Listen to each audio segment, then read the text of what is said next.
Hey guys, welcome back to another video. I hope you're doing fabulous today. If you're new over here, welcome. I am Alicia Kim. So I haven't done one of these videos in a good little while, but I know that now I'm pregnant, you may have so many questions, new questions, all of that, and I was right. So I asked you on Instagram to send me questions and we'll just go through them one by one and I'll give you my, of course, as usual, my honest answers to these questions. So let's just get right into it. So this one says, what is your favorite part about being pregnant? That has to be her movements, because she is so frisky. My baby, she moves around non-stop and I love that. I think that is my favorite part about being pregnant. That's how we communicate. That's how I know she's okay. And I just love it. She's just moving around, living her best life, doing her own little thing. And that just, every time I have so many videos in my phone with me trying to capture her moving. And every time I turn on the camera to capture her moving, she's stiff. I'm like, girl, why are you trying to embarrass me? So yeah, once I turn on the camera, I have to be slick to catch her, because she's like, mommy, no, you are not going to video me today, not today. But she is so active and I just love it. I love this phase of my pregnancy right now. In the beginning, of course, it was a little bit rough, with the morning sickness and all of that, but no, I'm just happy. Finding out the gender was one of my happiest moments so far too with the pregnancy, because you just want to know the gender, you want to know what you're having, and so you can do the shopping. That's another favorite part. I love the shopping. I love going out there and seeing all the girly cutesy stuff. Yes, you're coming home with me in the cart. Yes, please. And that's how I am. So what can I say? I love being pregnant so far. How are you mentally and adjusting to your biggest blessing right now? Mentally, I am well. Thank you for asking. I love when you check up on my mental health, and I think it's so important. Mental health to me is very important, because sometimes people are struggling and you don't even know.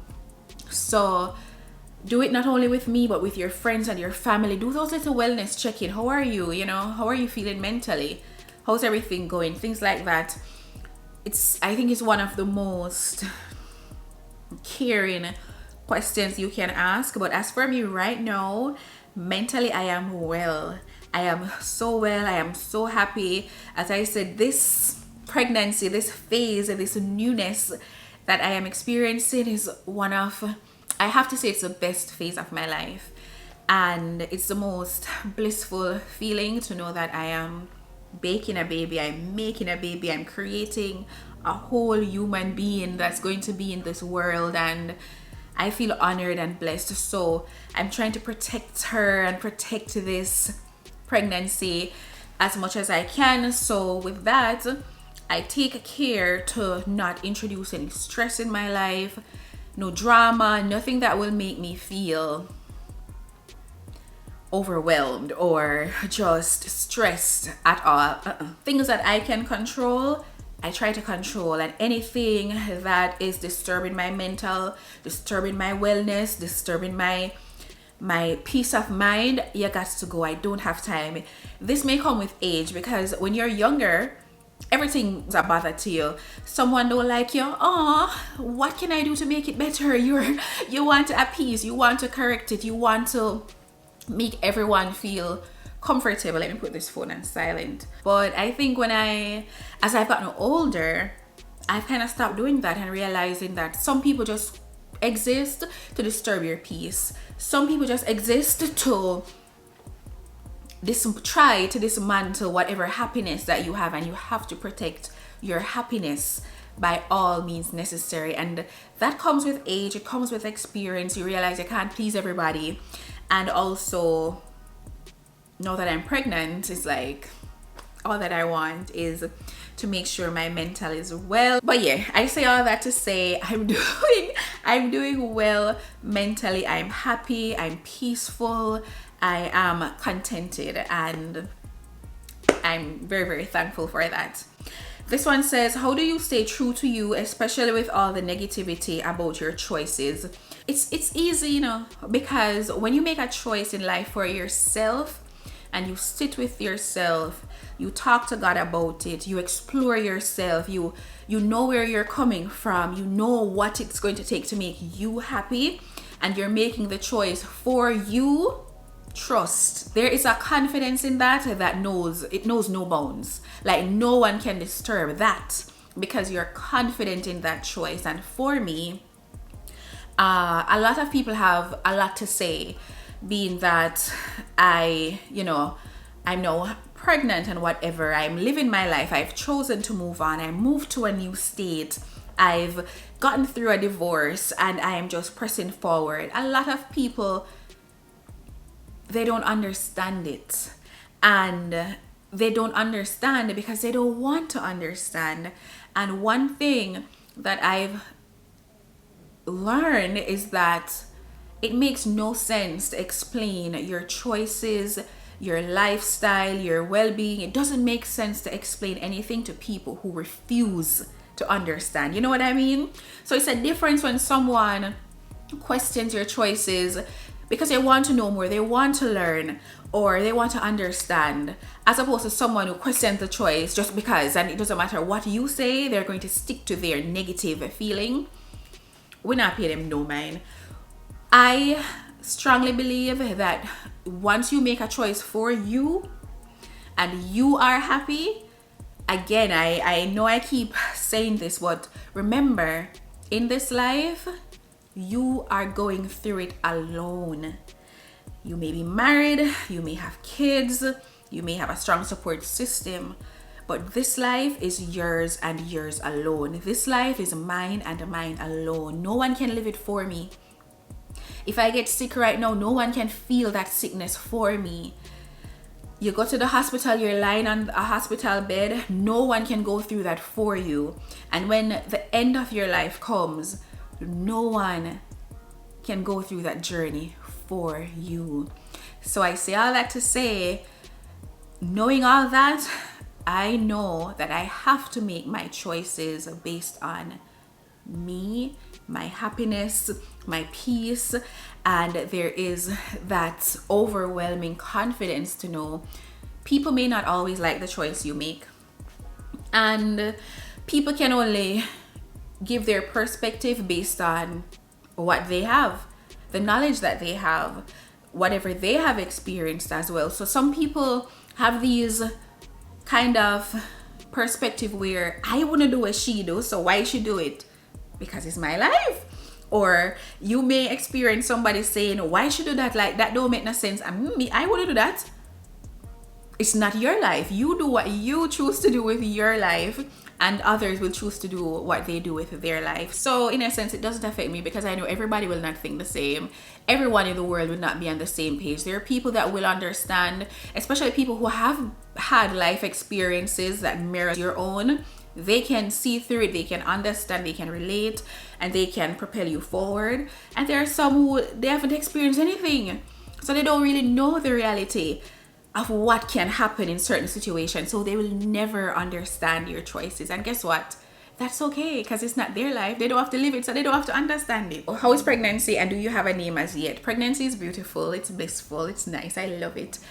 I do not have a name as yet. I cannot commit to a name. We have so many different choices that we have been through. I remember we sat down and go through 100 names and nothing stick. There are some beautiful ones. I kind of shortlist a few, but I have not committed to a name as yet. Do you plan on moving from New Jersey? There's no plan to move from New Jersey right now. It may happen in the future, but right now I'm not thinking about moving. I'm still new here and I still want to experience it some more and see what life can be here.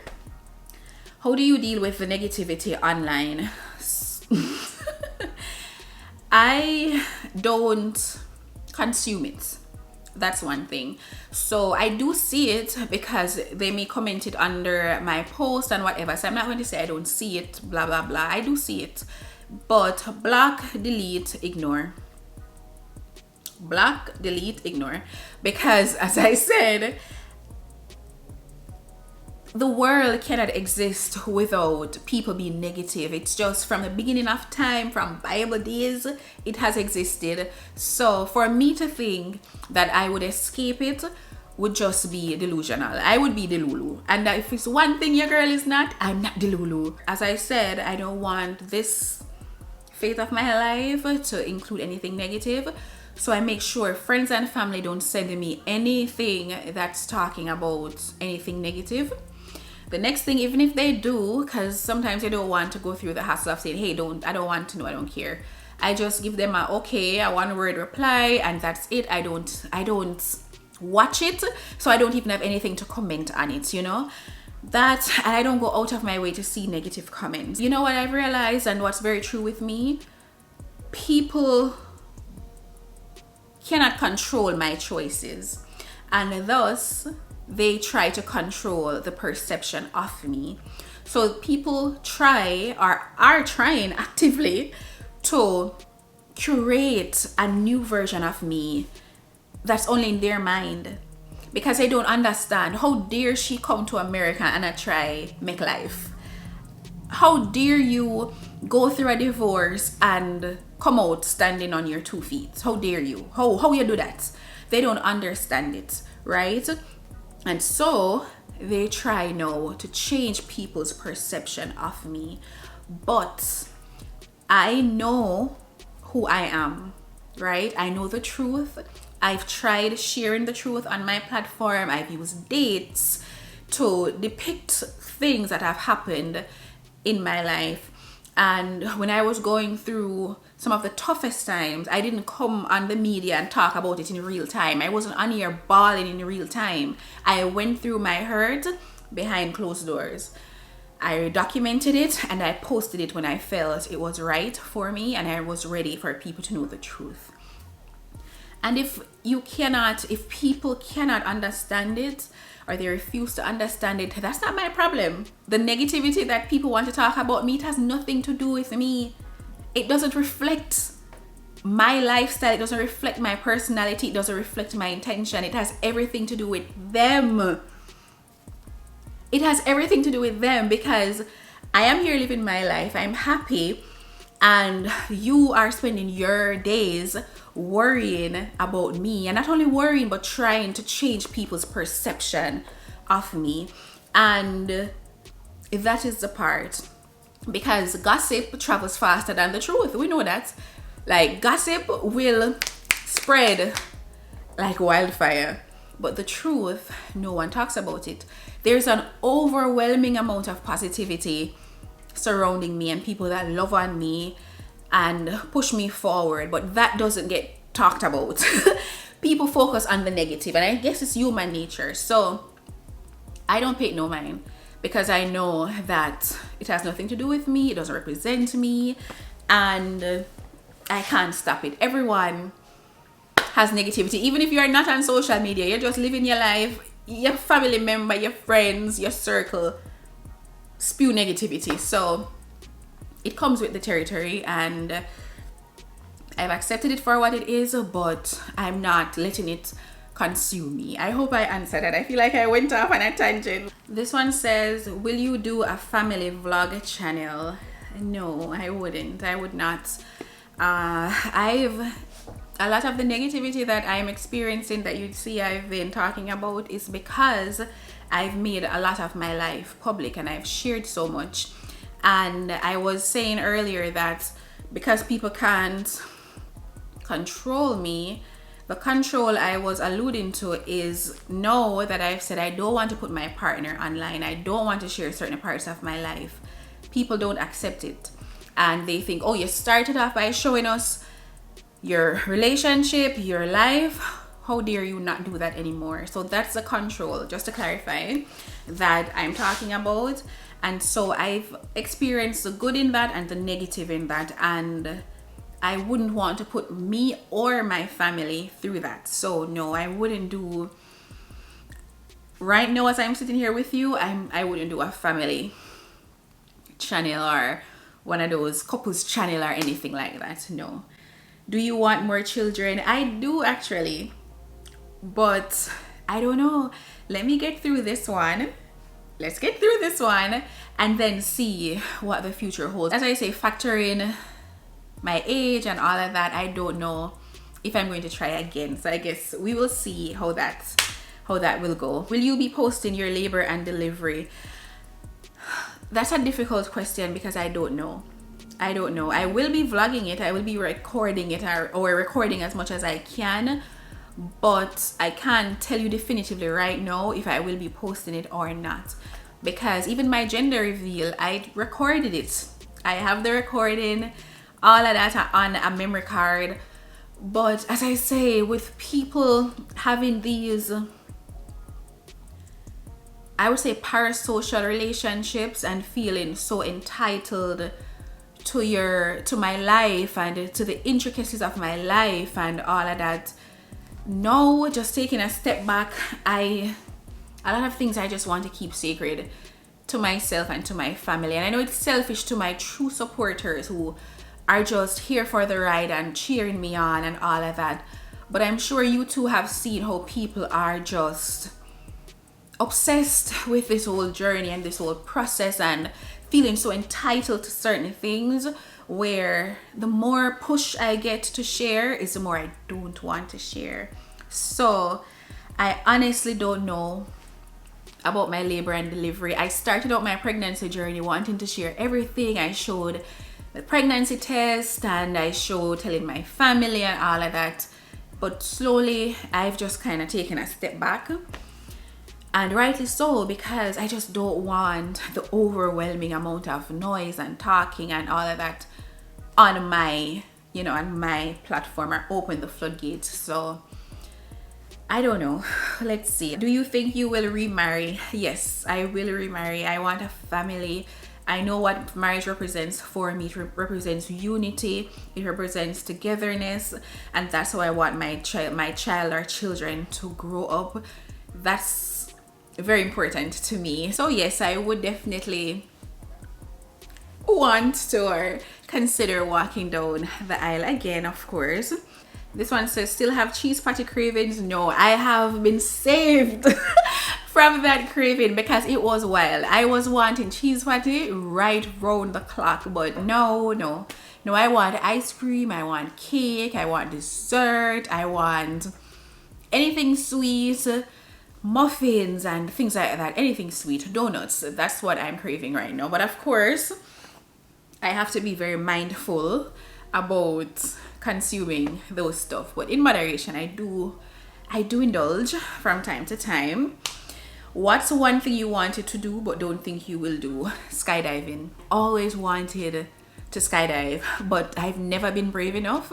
And now that I have a baby on the way, I'm not risking it. Like, when you don't have nothing to live for, when you don't have any kids, you'll chance it. But now that a baby is in the picture, I am not taking the risk. So yeah, I would say skydiving. A few other things, parasailing, adventurous thing like bungee jumping. I think when you're on the thing and you have the rope and you swing off going over a river or something.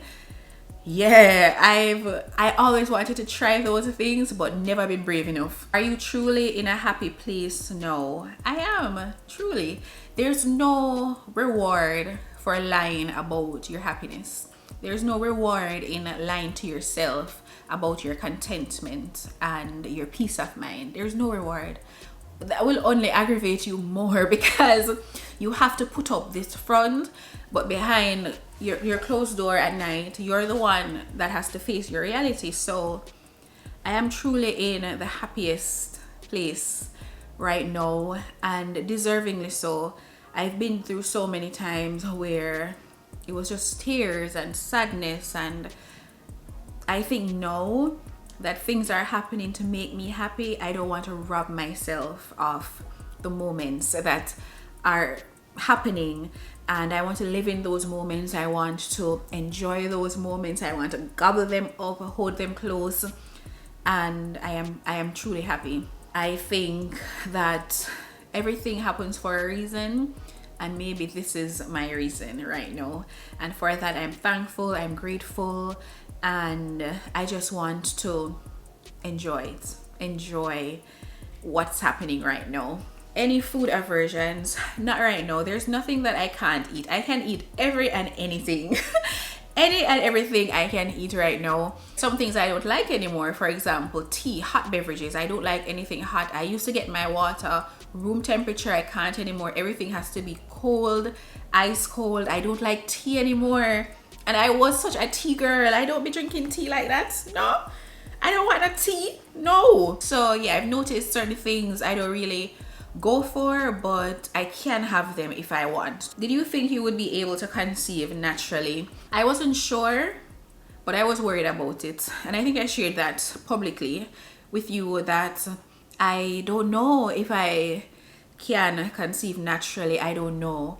So I was worried about it, and that's why I considered freezing my eggs and taking whatever steps I needed to take to make sure that I would, if I wasn't able to do it naturally, I could get the help that I needed to do it scientifically. IVF or whatever other options are available, I wanted to make sure that I could take advantage of it. And I also knew that after 35, all of that, your egg it goes down, things go downhill. So I wanted to preempt that and all of that. So when I found out I was pregnant, I was grateful that my body did what it was supposed to do, you know, because I was prepared for anything and to take any action, because I knew I wanted to start a family. I knew I wanted a child, but how would I get there? I wasn't sure. What was it like re-entering the US from Jamaica? It wasn't terrible, but I did go through secondary inspection of my documents. I guess when you're traveling, especially with the immigration climate right now, it's very worrying. Especially, I never had a permanent green card. I had a temporary green card that was expired.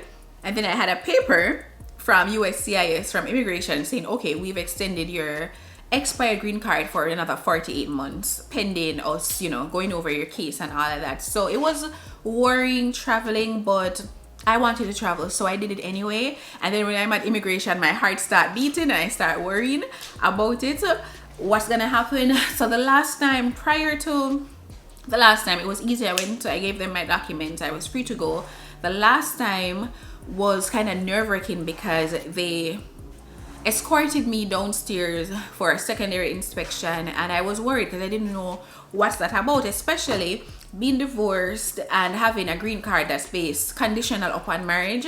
When you're traveling, you're wondering, will they let you through? Will they say, okay, you're no longer welcomed here because you're divorced? Like, I didn't know. So I was a little worried, but they basically overviewed my documents and said, you're free to go. So that's it for this question and answer video, guys. I hope you enjoyed it. There's a lot more questions. You sent in a lot, but I think I'm done for the day. Sitting down like this, it's not comfortable for a pregnant lady. So I'm going to end this video right here. If you have any more questions, you can always ask them in the comment section and I may do another video. But hope you enjoyed this one. I love you guys. Leave a like before you go, and don't forget to hit that subscribe button. I'll see you guys in the next one. Bye, guys.